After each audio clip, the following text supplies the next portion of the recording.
talking to a landlord, what are something that a small business should ask their landlord about?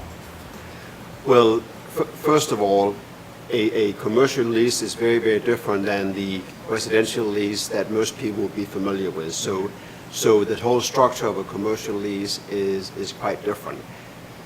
But typically with a landlord, you would start the conversation talking a little bit about the use of the space. You would have a conversation about what is permitted in that space. There are zoning requirements in the city of Norfolk, or in any city for that matter, that will specify that certain businesses can operate in certain areas. So you want to make sure that the property you're looking at is zoned correctly for your use. The commercial lease, as I said, is structured very different than a residential lease, and is many different points are negotiable in that lease.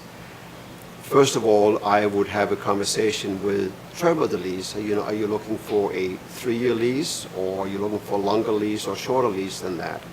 The landlord would want to evaluate that in relationship to your business plan and how your business might grow in that space.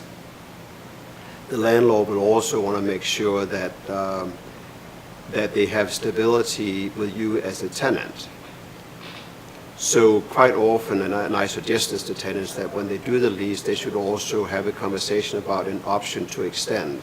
Now, an option is a great feature for the tenant because it specifies that they can remain in the space longer than the original lease term at certain specific rates. So they know that if they want to stay there, they will have a rent, maybe a small rent increase, but at least they know ahead of time what that will be.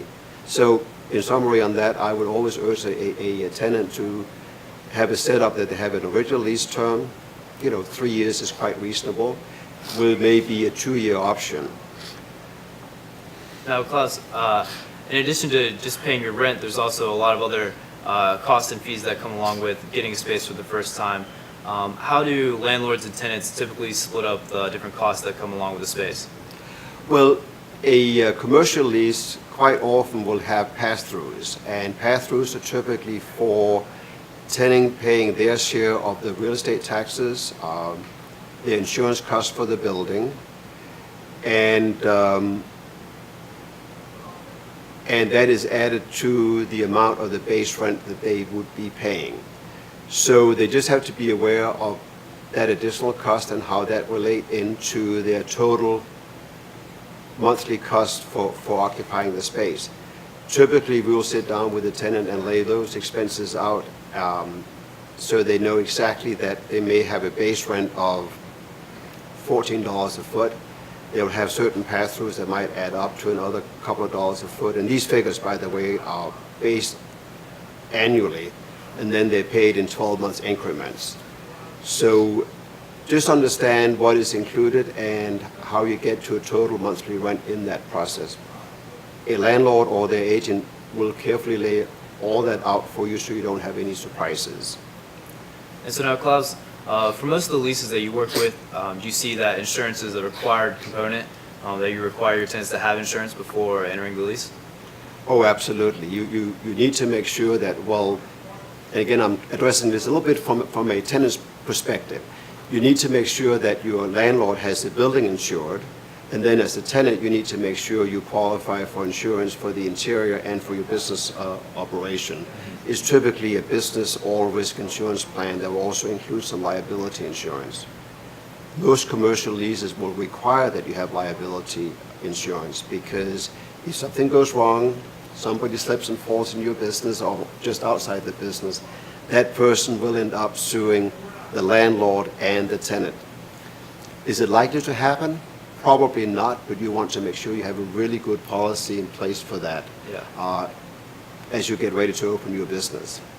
And you can get quotes from a number of different insurance brokers to make sure you get the right coverage and the right that is right for your business. Cool. And speaking of cost, I've heard a few horror stories around the HVAC systems and some surprises that can come up around that. Can you tell us more about that? Well, absolutely. In a commercial lease, again, typically the lease will specify out in great detail landlord's responsibility and tenant's responsibility. Typically, the landlord is responsible for roof and the exterior of the building. Tenant is responsible for everything inside that building, and that does include the heating and air conditioning system. It does include the wiring. It does include the plumbing. If you don't do silly things and flush things down the toilet that'll stop up the line, the plumbing really isn't going to be the issue. Yeah. The issue is going to be your heating and air conditioning. And when that temperature hits 100 degrees outside and the air conditioning fails, you have to make sure that you have a good service contract with a contractor to come immediately and fix that unit and get it back up and running for you. Now, what I suggest the tenant should do is ask the landlord to provide evidence of the condition of the unit, the age of the unit, provide information if that unit is still covered by a factory warranty or any kind of extended warranty, and how it has been serviced in the past, so you kind of know what you're signing up for. Right. And if it is an older unit, I would urge the tenant to negotiate in a way of capping their annual expenses, Okay. so that you don't have a surprise and suddenly you need to buy a brand new heating and air conditioning system for a building which might be $6,000, $8,000, $10,000, which gets pretty expensive. That can be a big hit for a small business. Are there any other red flags that you might look out for as a tenant moving into a new space? Well, you need to look at what the interior is like and how it suits your need, and you may have to budget to do some alteration to the interior. It may have offices in there that you don't need, so you need to remove them. Right. Or you may need offices that need to be built. So you need to get a good plan in place so you know what the expense is. Some leases are structured in a way where the landlord would actually cover some of that expense for you. Most leases would require that you have to get landlord's permission to do any alteration. The reason for that is really more geared towards the structure of the building. You want to make sure that a tenant doesn't go in there and remove a bearing wall or bearing structure, which could be really, really bad. Yeah. So again, as I said earlier, I really like to view the relationship between a landlord and tenant as a partnership, that you work together on doing all the right things. Right. The other thing about interior alteration is typically it will require a building permit from the city of Norfolk or whatever city you're in.